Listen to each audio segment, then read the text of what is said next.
the academic job market. So special thanks to the organizers of this initiative, the Muslims in Research and Academics. May Allah reward them with good and count this on the scale of their good deeds. And may Allah reward each and every one of us. And this is the second time I will be here in 2021. If I'm not mistaken, I was here where I gave a talk on publishing in high impact journals. So tonight, my presentation is on navigating the academic job market. And when we are talking about navigating the academic job market, it can be very stressful because it involves high stakes, a lot of uncertainties, and it can be very, very competitive. So then that means we need to equip ourselves very well so that we can sail through this academic job market. So before I go through the academic job market, then we need to understand what is an academic job. So when you're talking about an academic job, it involves like jobs that involve like tenure or non-tenure track faculty positions. It can be in form of a visiting professorship positions and postdoctoral research positions. It may also come in form of scholarships, fellowships, and academic residencies. So when we hear scholarships, fellowship, they are just fancy names for a paid academic jobs. And this job can involve, it involves teaching, research, and publishing. So, but because when you're in academic, if you don't publish, there is a common saying that you perish. So before you can move from one academic cadre to another, you need to you need to do a research and get it published in a very good journal. We have discussed that earlier. So then grant application, you must be able to, as an academic, you must be able to write a successful grant application. So that's one of the things that will enrich your CV. That's one of the jobs of an academic. Then you must attend conferences and do some administrative work. So your work is not only limited to teaching and research. In the university, you might be given one or two administrative work like a level advisor, you can be an exam officer, HOD, etc. So we have hierarchies in academia. We have the entry level is the graduate assistant. And this one, it requires when you have like a BSc degree, you start with a graduate assistant position, then you move maybe after 3 years, or when you have your master's, you move to an assistant lecturer. I'm talking from Nigerian academic space perspective. So in some other countries, you start when you have your MSc, you don't start from graduate assistant, assistant lecturer, lecturer one, lecturer two. But this is just in Nigerian academic space where you start from GA, you move to AL, which is the assistant lecturer, lecturer one, you also move to lecturer two. So you can get up to lecturer two when you have your master's degree, but you can't move to the senior lecturer position if you don't have your PhD. From there, when you meet some requirements, then you move to the assistant professorship position, then a professor. That's the peak, the zenith of academic career. You become a professor. So now, before you can get all these jobs, there's what we call the academic job market. So like I said earlier, this market can be very stressful. And the current trends in the academic job market, it paints a bleak picture because data from different universities across the world reveal a drop in job posting in tenure track position over the last decade, especially since the last COVID incident in 2020. There have been a limited number of academic positions all over the world. So, and we have a lot of PhD graduates, MSc, PhD graduates all over the world that are competing for a limited number of academic positions. And for instance, in the US, the American Political Science Association, they reported that about 53.12% of job listings in 2021-2022, they were non-tenure track position in the US. Also in Australia, 1 out of 4 PhD graduates got some employment in academia, according to a small scale survey in 2020. So that means this market, like every other market, not only in academia, just like every other market, is very, very competitive. So that means we need to equip ourselves. What are the tools we need to sail through this market so that you can land a successful job in academia? So to approach this, there are 2 things involved. There are some factors that is in our control. There are those that are not that are out of our control. For instance, now, those that are out of our control, what job get posted each year, you don't know, because this is determined by whether the university, maybe they have the funding, some political, environmental politics, a lot of things determine the number of jobs that will be posted each year. Then also, what the program is looking for, you might not know that. Then who is on the search committee, you don't have the control over that. Who else applies for the position? You may not have any idea about that. But there are some things that are in your control. Your academic record, in terms of which is measured in terms of research, in terms of teaching, and your CV. You have a control. Your application materials, you have a control over those, and your relationship with your letter writers, your references. So you have a control over that, and your reputation, your networking. Those are the things. So it's better to work on things we have a control over than things that we do not have a control over. So now that will take us to element of a job application. So if you want to approach the academic job market, what are those things we need? What are the tools we need? The first thing they are here. The first thing is the cover letter. Then we also need a good CV. In the next slide, I will explain them one by one. A cover letter, CV, research statement, your teaching statement and portfolio, your work samples. In some jobs, they can ask you to provide your representative journal papers. Then your reference letters, then diversity statement, your transcripts, among others. Those are the things, those are the elements of a job application that you need to work on. Your cover letter, your CV, your research statement, and others. So you need to package them very well so that you can stand a very good chance, because there are many people applying for the same position you're applying for. And this search committee or the hiring committee, they don't know you. They can only see your application, and they will judge you based on your application material. So that means you need to work very well on them so that you can stand a good chance of landing a good academic job. So a cover letter. What is a cover letter? This cover letter is usually like a 1 to 2 page summary in business letter format. It outlines your research program and future, your teaching philosophy, your background, and your future. Then why will you be a good fit for the job? They want to know that. Those are the things that need to be stated in your cover letter. And then what are your teaching philosophy, your background, and your future? So those things are the ingredients of a good cover letter. And for you, all these things, they are, if you want to know how to write a successful, we have, I put a website here now. This website, it gives like samples or cover letters and CV. You can see a representative like samples cover letter. So that you can use it to tailor your own. But these are the key ingredients that a good cover letter needs to have. Also, another element, sorry.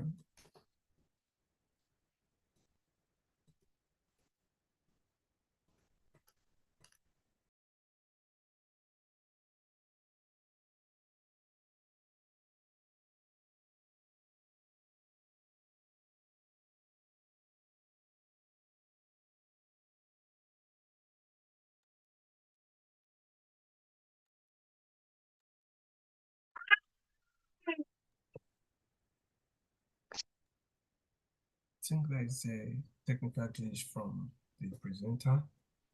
Just give us some few minutes. We hope he's back online. Sorry. Okay, it's here. It's here. You've stopped sharing. So.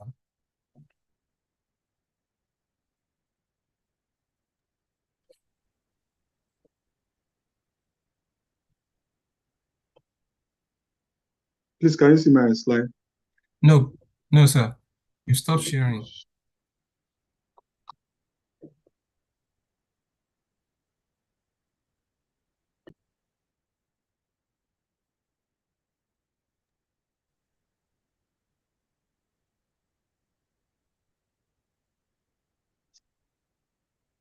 Not yet, sir. Okay.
Assalamu alaikum, everyone. Please please bear with us.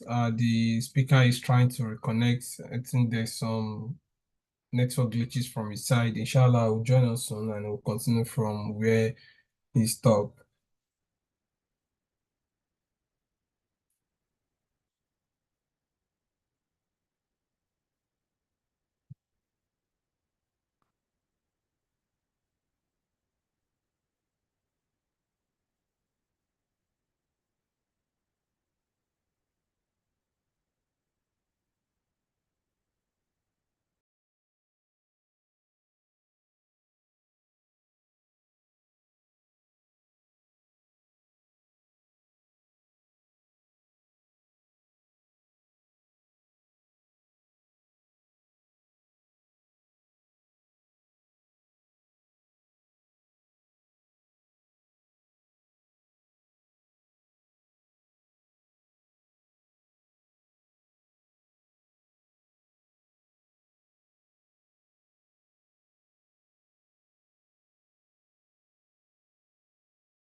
The speaker is coming back gradually. I don't know, can you hear me, Dr. Kabir?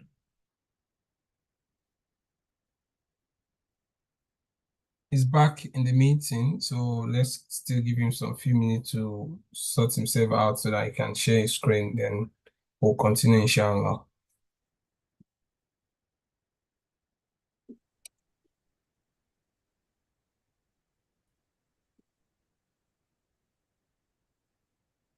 Assalamu alaikum warahmatullahi wabarakatuh. Wa Assalamu alaikum alaikum salam. warahmatullahi wabarakatuh. Wa alaikum salam wa rahmatullahi wa barakatuh. Sorry, can you see my screen now? Not yet. Or can any other person see the screen? Maybe it's from my own side. Not yet. Okay, okay.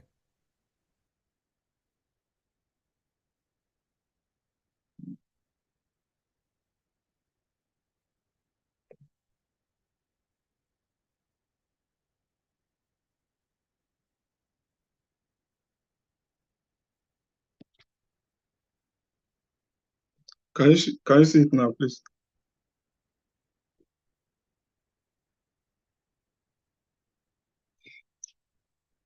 Not yet, sir. Oh, so sorry.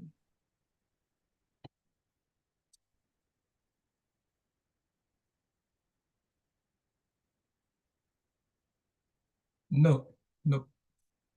Yes, it's coming up. Yes, Alhamdulillah, we can see it now.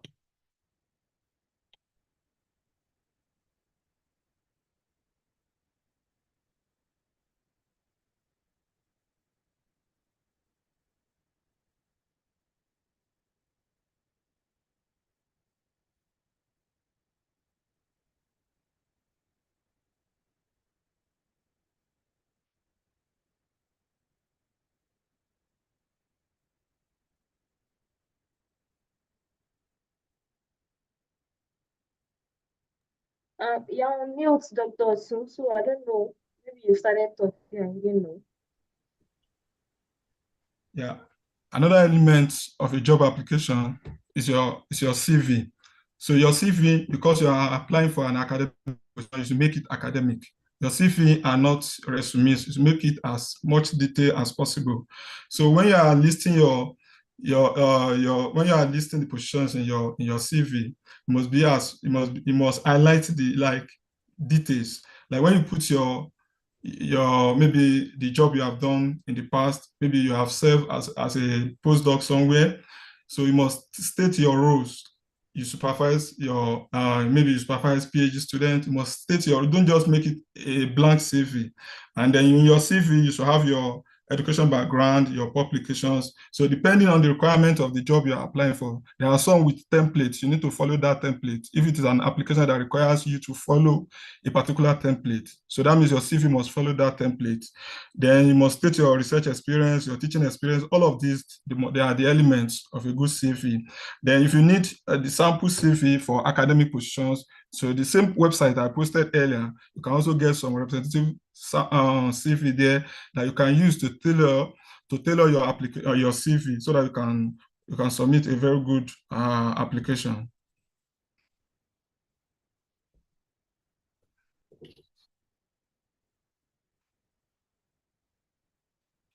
So another one is element of a job application is a research statement.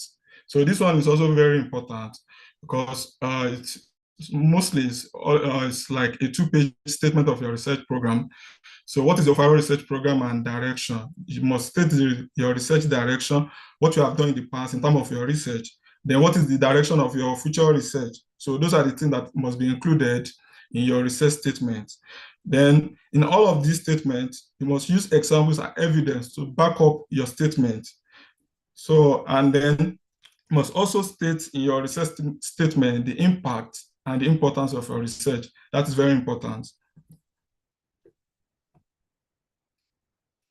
Another one we have is the teaching statement or teaching portfolio. So it's usually a 2-page statement also of your teaching program.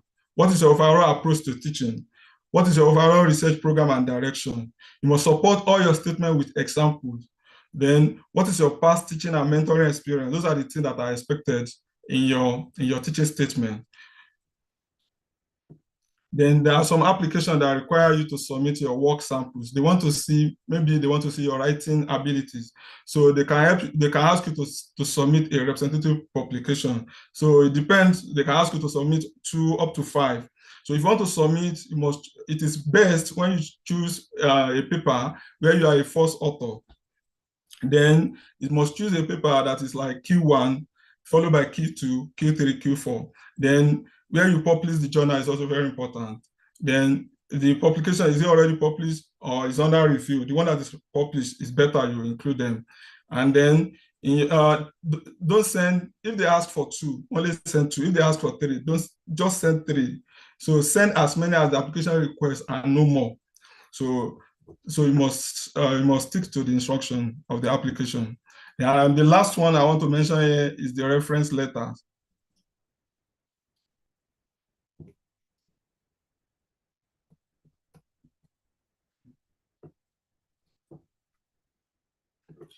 The reference letters, it can be 3 to 5. They can ask for 3 or 5, up to 5 reference letters. So when you want to submit a reference letter, make sure you get from your PhD advisor. If you're applying for PhD, maybe from your MSc advisor, because they can tell more about you than any other person.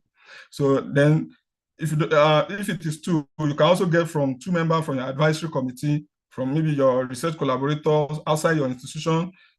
Then when you are sending references, make sure they are from professors, researchers, and educators.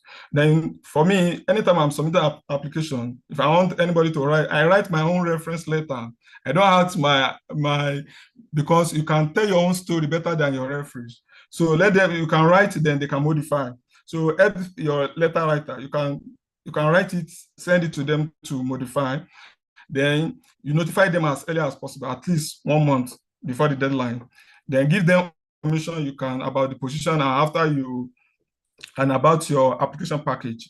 Then when the deadline is approaching and you can't hear from them, you can send a gentle reminder so that you don't miss out.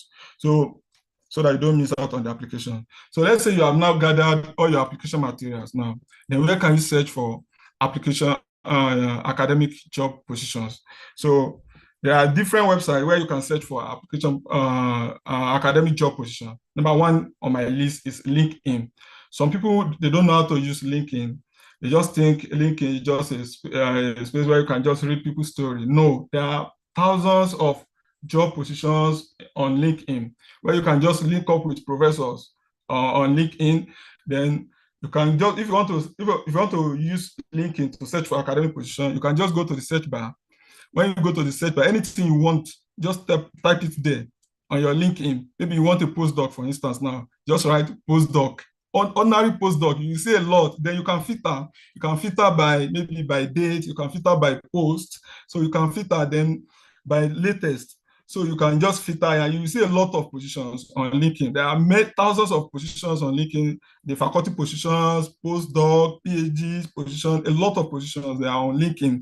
Like in maybe last month, I just applied for a position. The professor, look at the screenshot on my screen here. The professor just messaged me January 21. He said, "Hi Kabir, I reviewed your application for our 5 PhD and 1 postdoc opening at University of Georgia Atlanta job, and I'm impressed with your background. I would like to schedule a call with you to discuss your experience." So this professor, they're also on LinkedIn. They want to interact with you. So then if you don't explore this platform, then you will miss out. Then also the same thing goes for Twitter, which is now X. You can get a lot of academic job positions on Twitter.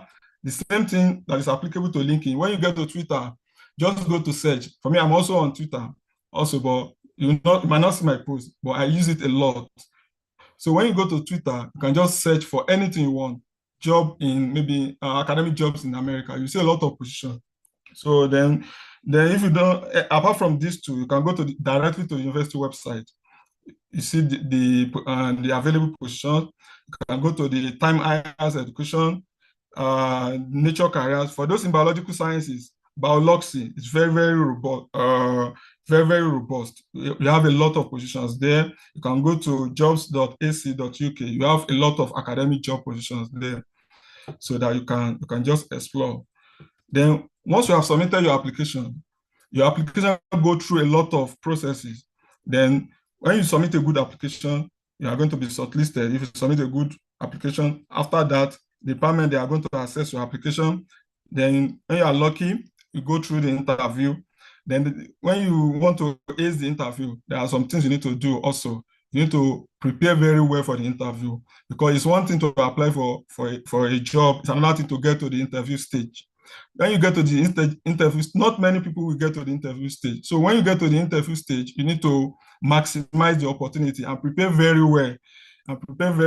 For them to have solicited you for the interview, that means they have seen something in you that they think is worthy of interview for. So you need to maximize the opportunity and prepare very well. For instance, now if you are applying for maybe University of maybe you are applying for one University of South Africa senior lecturer position. Now, if you go to the internet, you are going to see likely questions that you can be asked in the interview. You are going to see a lot of, just go to Google, likely questions for the interview, so that you can, because you need to prepare very well. And when you are preparing for the interview, make sure you prepare very well. Make sure your internet connection is very good.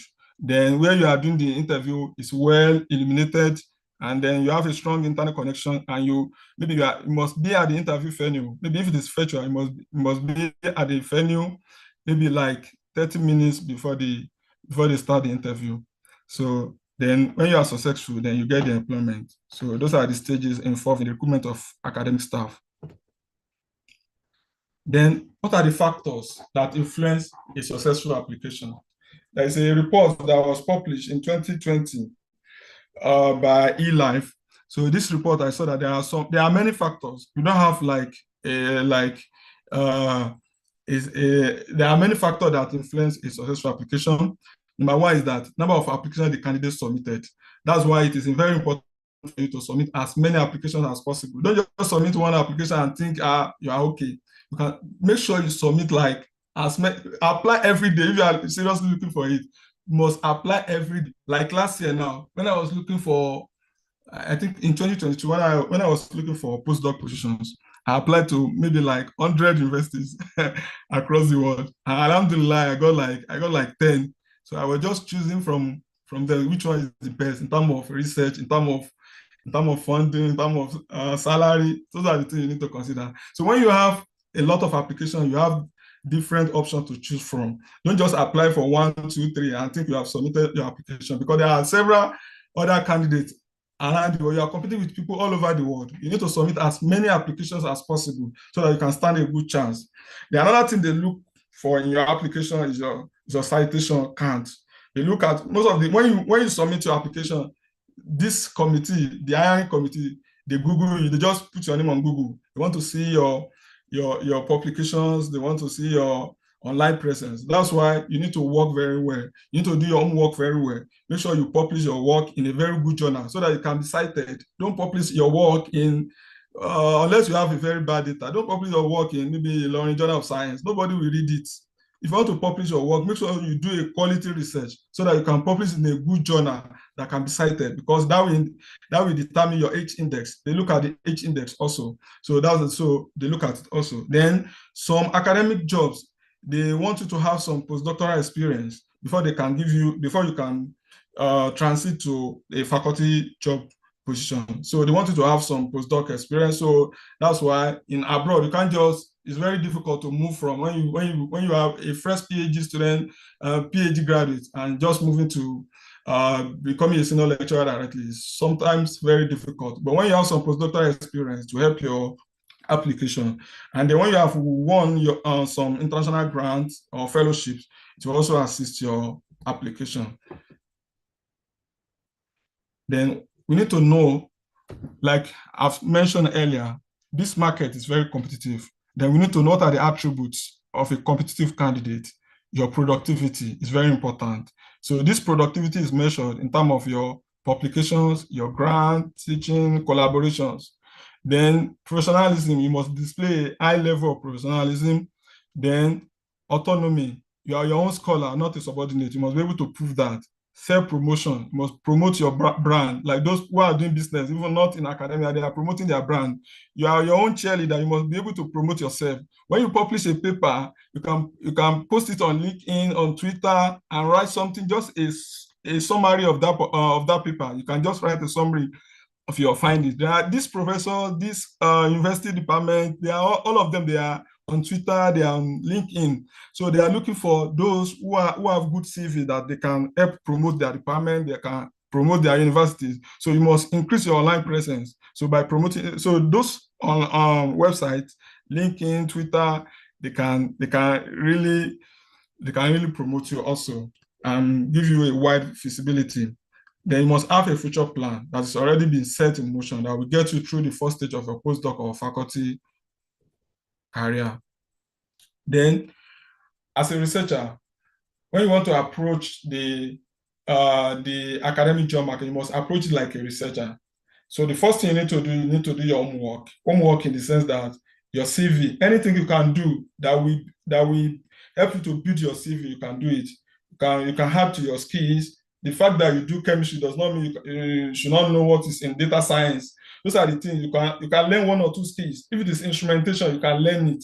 So those are the things, when you put it in your CV, it can promote you, it can help you to stand a good chance for a job, for an academic job. So then track the job market as the years go by. That's another thing you need to do. Don't say because I've submitted I applied last year. You are using the same application material to apply this same year. Things change with time. You need to follow the trend and see what is new so that you can submit a very competitive application. Then you must follow the profile of recent successful candidates in your field. You must know what do their CV look like. You must know what their CV look like. Which conference did they attend? Where did they publish their research? Those are the things you need to know, because that will help you to be successful too. When you clinch with them, I remember when I applied for the University of Michigan African Presidential Scholarship, I was doing my PhD at the University of South Africa at that time. So, and I was lucky to meet one of the past awardees. So I told him, like, I'm applying for UMAP scholarship. He said, wow. They asked me to send in my CV. I sent my CV, my proposal, and he reviewed them for me. And he sent me his own too. So I look at it, I tailor my CV like he did, and I was successful. So that's what you can also do. It's not difficult at all. Even most of the scholarships, you will see the list on their website. You will see the list of past awardees. For me, anytime I'm applying, I always look at that list, because some of them I just Google them. Sometimes I mail them and they respond. This is what they do, and some of them send their proposals to me, and I look at it to tailor my own so that I can use that as a sample. Then you can draw upon the experience of your faculty mentors. So when you're in academics, you must have a mentor. So you seek advice from them from time to time. Then try to get the job material from recently hired colleagues as samples. I've mentioned that. Then follow the department that are hiring. All these departments, they're also on Twitter, they are on LinkedIn. You can follow them so that when the application, when the opening is out, you know, you will be informed, so that you always follow them. When they make an advert, you can apply as early as possible. Then when you have done all of this, you need to step back and be objectively critical of your own package. You need to ask yourself, what are the strengths and weaknesses of your application, your cover letter, your research and teaching statement. On the weaknesses, you need to work on them. You need to ask yourself, are certain phrases unclear in my research statement, cover letter? You need to fix them, highlight them and fix them. Then you ask others to critically review your application package. You can ask them, I've mentioned that earlier. So in conclusion, these are the take-home points I want us to understand. That number one, academic jobs are highly competitive. We have a lot of, every year, university are churning out graduates, PhD, masters, all over the world, who are competing for limited academic positions, very competitive. But despite this, a lot of people are still getting to the interview. Some people are getting offers every year, every day. So it's not impossible. When you do your homework very well, you fix your CV, tailor it very well. You put all the ingredients we have mentioned. When you put them there, then you stand a good chance. Then do your homework diligently, apply broadly. Then this academic jobs, it's financially draining, so it must be financially ready, because you need data. It will consume your data, your money, and a lot of things. Then you should know that you won't hear back from most places. When you apply, you just receive love letter like, sorry, we regret to inform you. Don't let that be a setback. See it as a motivation. So when you receive that, I call it love letters, because if you do not get one, you only need 1 yes. Sometimes you only need 1 yes. So if you do not hear back from them, or you receive bad news, it's not really a bad news. So see it as something, look at what is wrong with your application, how you can improve on them. Then stick to deadline. When you submit any application outside the deadline, it's just offside. Nobody will review your application. So you must stick to deadline. Then it's actually fun, and above all, remain prayerful. So may Allah be with us. So I want to thank Almighty Allah, the MIRA, the organizer of this initiative, KWASU, and the University of Pretoria, where I'm currently a postdoctoral researcher. And these are the references. Thank you so much. Wow, Jazakallah khairan. Thank you so much, Dr. Kabir Otun, for that insightful and enlightening presentation. Jazakallah khairan, Jazakallah khairan, Jazakallah khairan. May Allah bless you, may Allah be pleased with you. May Allah continue to enrich your knowledge and grant you more wisdom.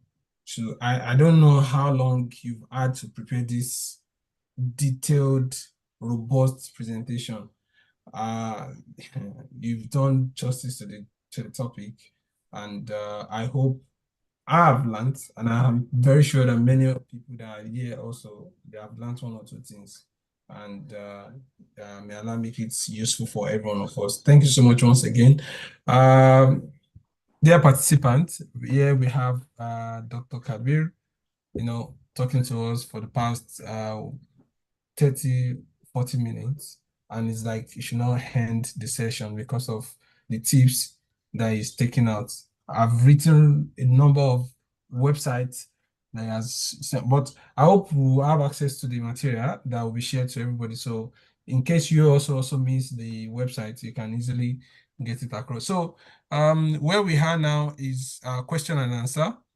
If you have a question for Dr. Kabir, please, you can signify, and you can either send it as a message on the chat or private chat, anyone you like. So because we are constrained with time, but we'll try to accept as many as possible. Whoever that want to speak, please come. So the first person I will invite is Dr. Asiat Nala. Please, you have the floor, ma. Thank you very much. And thank you to Dr. Kabir Otun too for the insightful lecture. I, as a person, actually found that I found information incredibly valuable. Yes, my question is, before even asking my question, I need to add something to his lecture, which I think I don't know, maybe he purposely left it out. Which is basically on networking, because I realized that we have a big problem concerning networking in Nigeria, especially in terms of collaboration. And I expected him to say something on that. Probably, I don't know. That's why I said maybe purposely leave it out. So I don't know how we can actually address this issue of networking, which I think is one of the goals of a MIRA. Am I right? Yes, please. Yes, ma. Mm. Okay. So I don't know if you can say one or two things on the networking in the next maybe 1-2 minutes. Thank you. All right, thank you so much, ma. Dr. Kabir. Yeah, thank you so very much. Yeah, there was a part I mentioned networking also, which is very key in academics. So, but when you're talking about networking, so like it has to be mutual. You must have something you are bringing to the table. Like now, you have collaborators outside Nigeria. You can just there are many people that are looking for collaborators outside. So then they are looking for those who have something to offer. So then it's very easy. If you see somebody in your research field, you can send an email. When you see how do you get them? Any paper, when you see a research publication, you see the corresponding author, you see their email there, you can easily write them. I saw your paper where you mentioned where you publish these findings, and these are the things I think we can collaborate in this area. You need to highlight them, the area of collaborations, where you need to network or collaborate with them. So those most people they want something like, what do you have to bring to the table? Not just like they are just like I've received a lot of emails from people like from not in Nigeria, like please you want to do this, want to have your to help me put your name on the papers. No, it's not. I don't see that as part of the ethics of academics. So most people they want like, what do you have to bring to the table? Okay, you have this in your lab, you have this, then we can collaborate and that will help. I don't know if I Dr. Asiat, are you okay with the response, please? Yes, yes. But the issue here is that most of the collaborations we do in Nigeria, as you have said, many people are interested in, add my name, or probably let me pay for it so that you can add my name in your publications, which I think is basically out of, ethics of academia.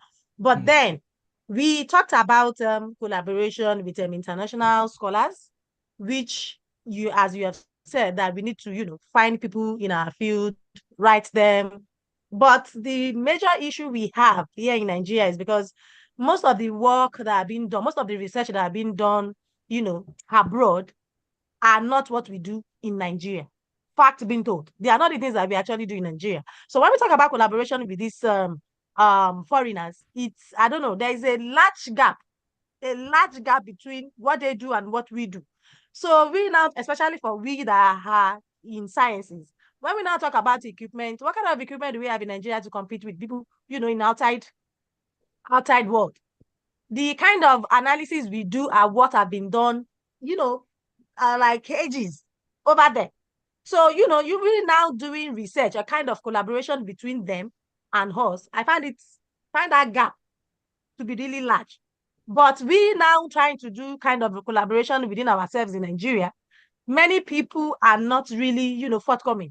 The fact is that either they are lazy or they are not interested because of, the economy. I don't know. I don't even know what to attach to it. But we addressing that issue of collaboration within ourselves in Nigeria is the major thing. Not everybody have that privilege, to collaborate with people in outside in that in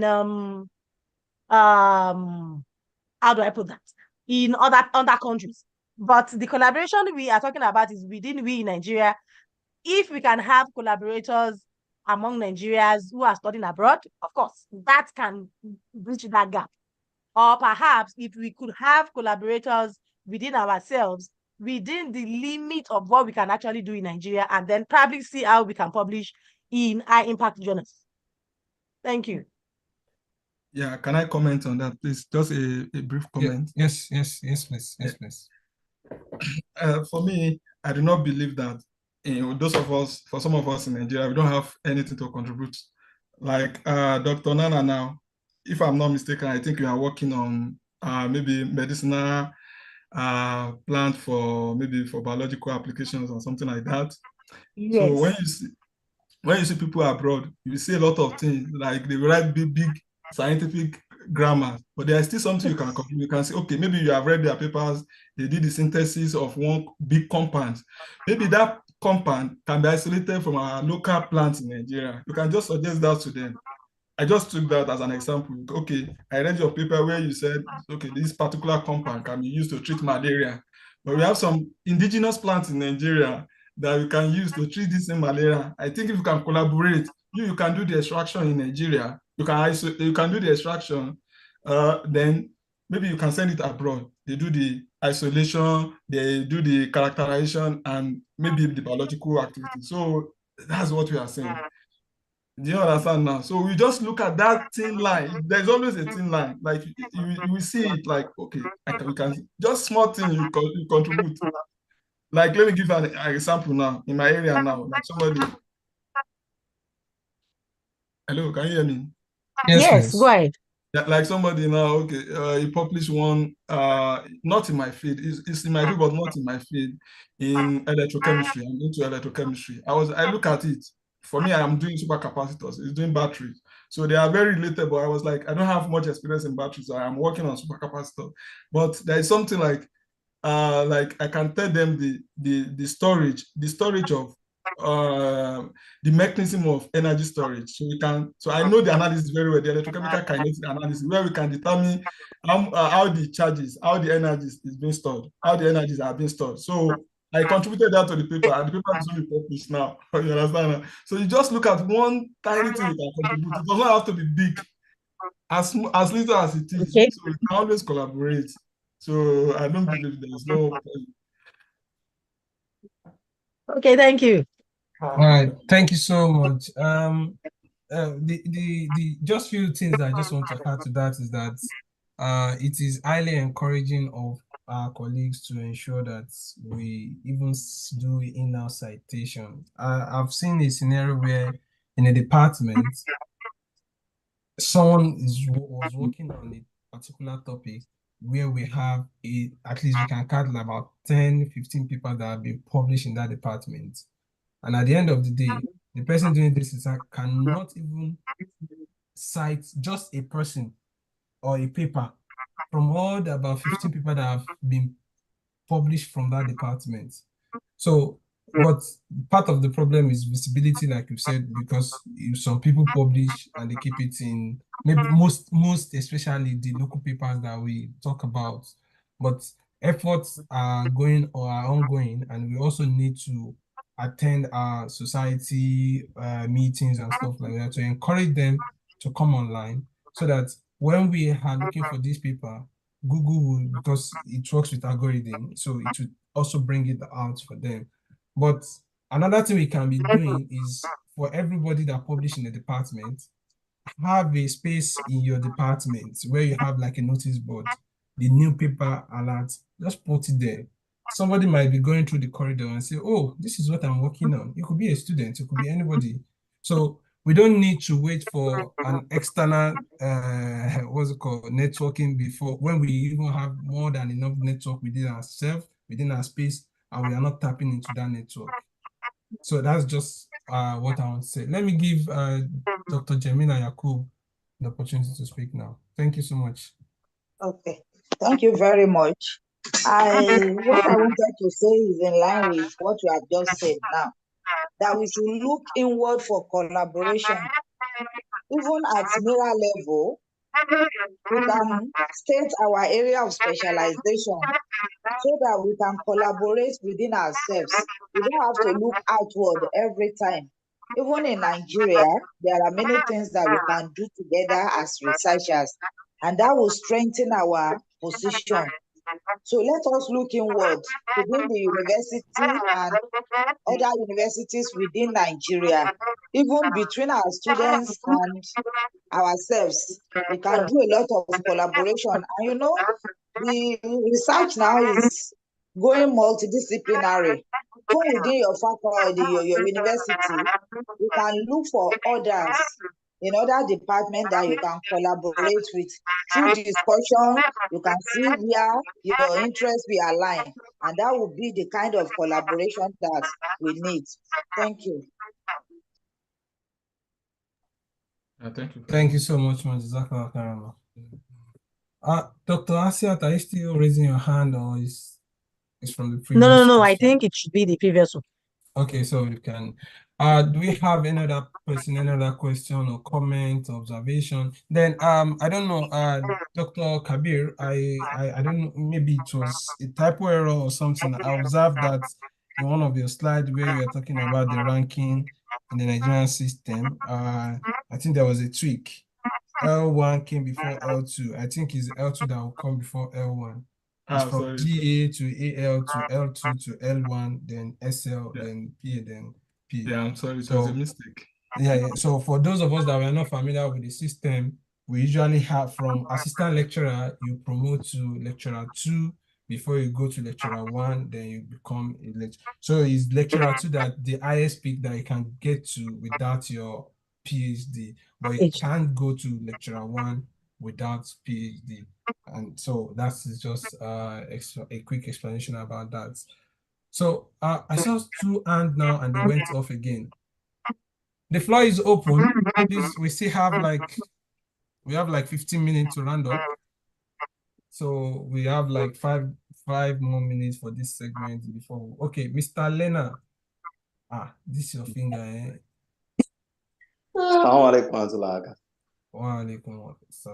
Yeah, thank you very much. Sorry, your name is Mr. Lena. We are seeing, where are you joining? Yes. So thank you so much. But you know my name. So thank you so much. Well, I appreciate the speaker. May Allah subhanahu wa ta'ala continue to bless you more.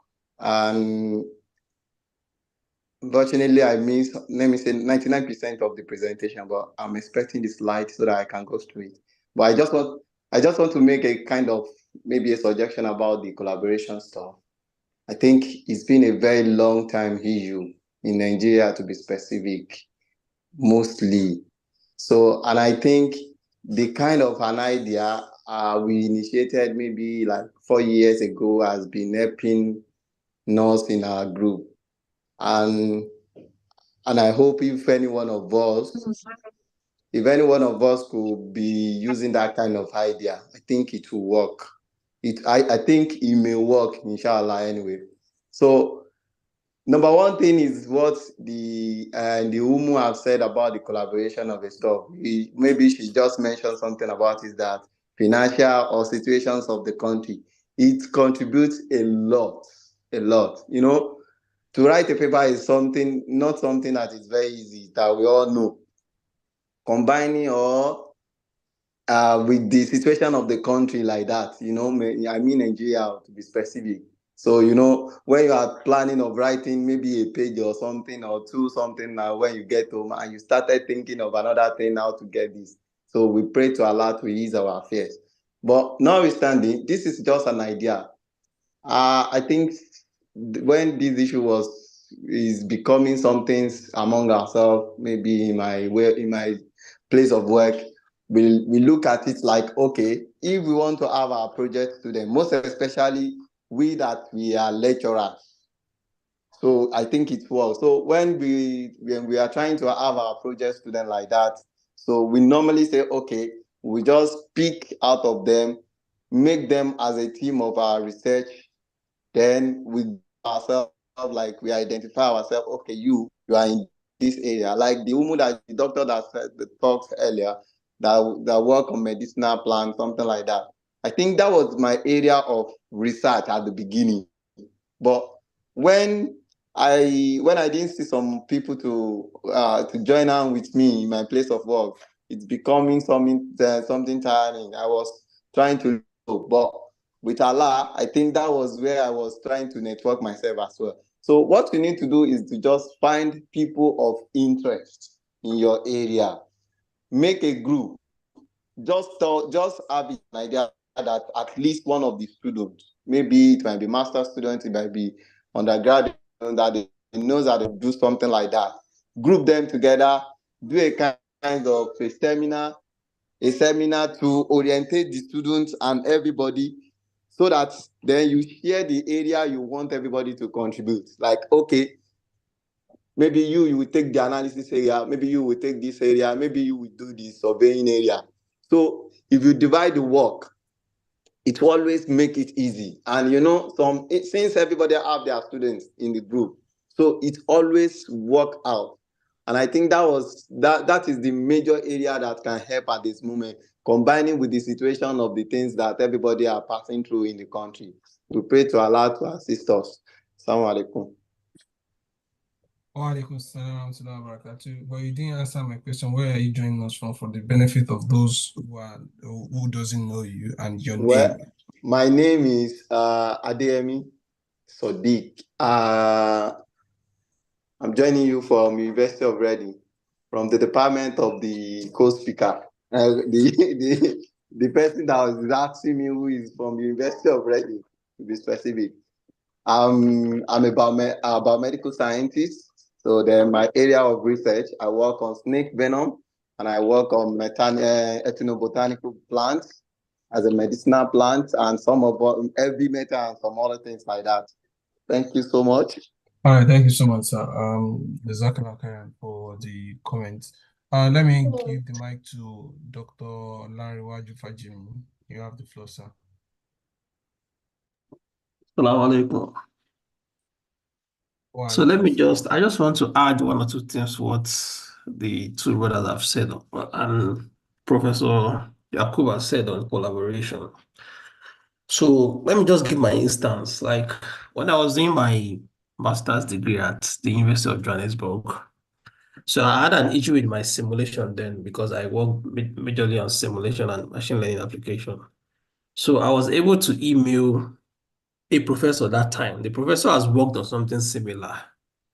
So when I emailed the professor, he was able to get back to me, but the professor had to refer me to one of the postgraduate students that worked on the work.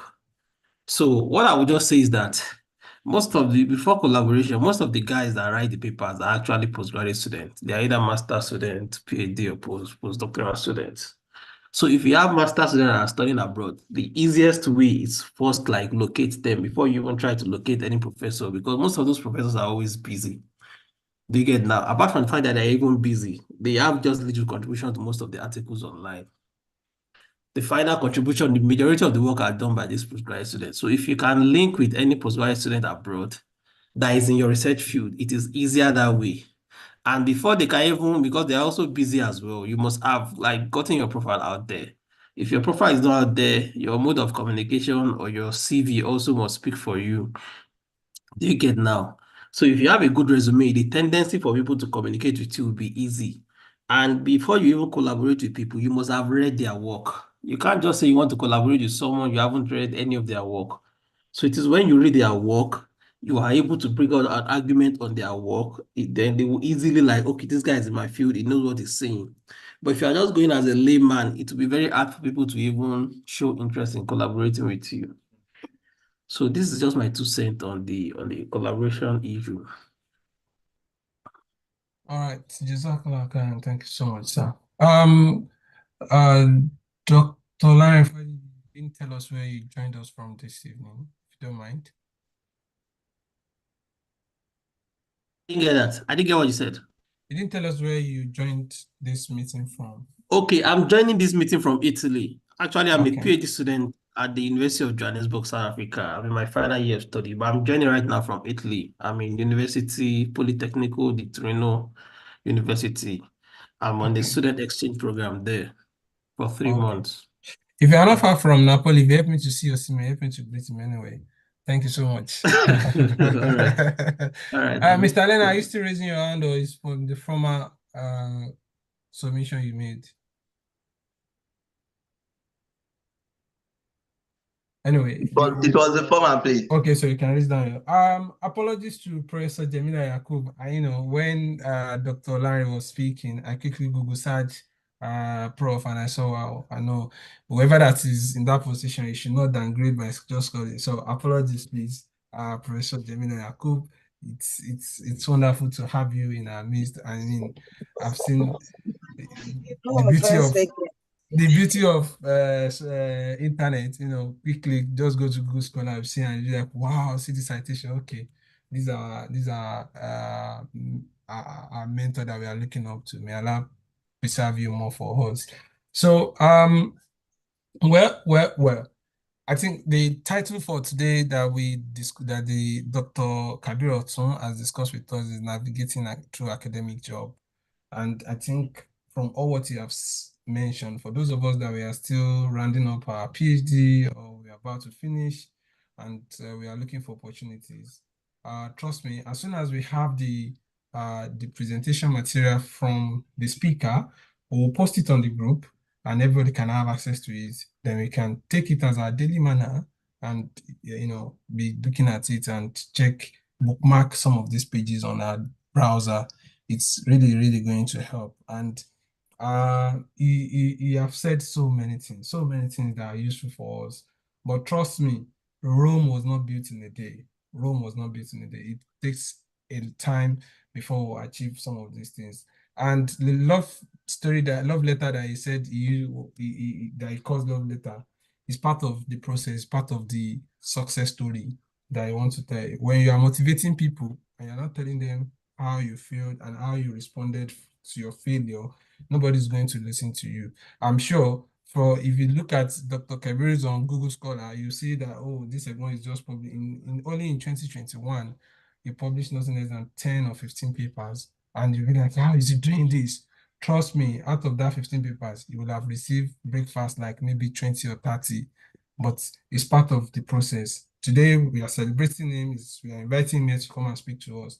But when he's submitting his paper, and this is something that we should not forget, whatever thing we are doing, because we are people of consciousness, we need to be prayerful. We need to be prayerful. As we are working hard to submit our applications, at the same time, if you know you need to fast, please fast. If you know you need to wake up, do Qiyam, do this on top of your matter, please do it. Because you don't know when how Allah will accept the prayer and how Allah will make the answer coming to fruition. So we just need to do that, and we need to encourage ourselves in all this area. Please, networking is key. Networking is important. Never look down on anybody. If you're a lecturer and you are there now and you are teaching students and you're saying you are condemning your student that they can never be graded, can never this, don't be surprised. Maybe one of the paper you eventually submit, that your student might be the one that will serve as a referee to your paper. And it will just, although it's going to be a blind peer review, you won't see it, but it's just like, man, this person has not done well. And his comment will now form the reviewer two's comment. If you know, you know, reviewer two. So, but please and please, let's be conscious, let's be compassionate with our students, because the world is very, very fun. Before I started my PhD, the first set of students I thought we are running PhD at the same time now, because he finished from Nigeria, traveled abroad, master's PhD, now he's doing his own PhD also. So the sky is just the beginning for us. And when Dr. Kabir was talking about job opportunity, I know a couple of people that they finished their PhD, they got job immediately. Some have not even defended, and they got the job. As Allah plans for each and one of us is different, but the most important thing is you need to be steadfast. You need to know what you are doing, set a clear goal for yourself, and ask for information, network with people. Nigeria is a limiting factor, but we can see it as an opportunity for us to grow. It's an opportunity for us to build resilience. towards all the issues that we're having. You go to school, no internet, no power supply, all these normal social issues is also happening in the university, but that should not deter us from achieving the goal. I've seen people making excuses that, oh, it's because they're in Nigeria, that's why they cannot publish in top journals. That shouldn't be so. There are journals that you don't need to pay open access. And there's a click you can use. If you have people in the UK university where they have agreement, partner with them. You can let go of the corresponding author so that the person can be the corresponding author and can submit on your behalf, and the university will bear the cost, and you get your citation. You can be the first author. It's a strategy that you can also employ. But having said all this, I would like to thank every one of us coming today, and thank especially the speaker who has for this conversation this night. May Allah bless you. May Allah be blessed with you. May Allah continue to guide you and make you the shining star of Al-Islam. May Allah continue to bless every one of us. To round it up, I would like to invite Dr. Zainab Yakub once again to give us a closing remark, and why she's also mentioned for those who want to join Mira, how they can join Mira. Thank you so much. Assalamu alaikum wa rahmatullahi wa barakatuh. Once again, I would say Jazakallah khairan to Dr. Kabir for this wonderful lecture. It's very interesting. I personally have been able to pick one or two things to hold while I'm looking for opportunities and trying to collaborate with different people.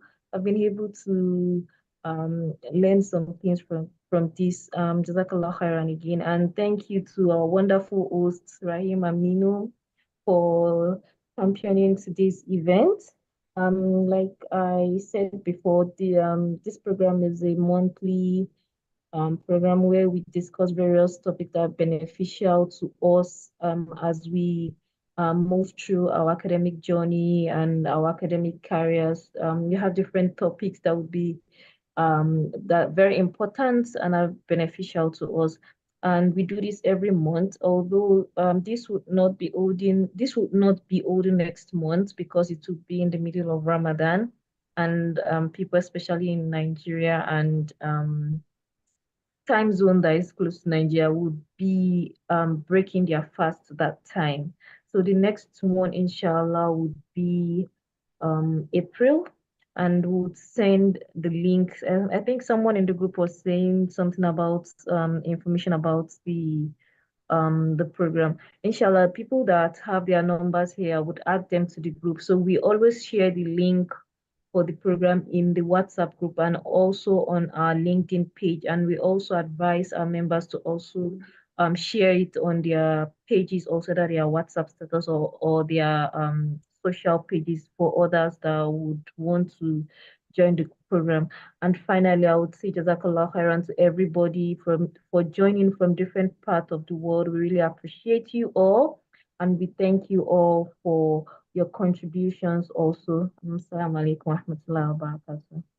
Wa alaikum salam wa rahmatullahi wa barakatuh. Just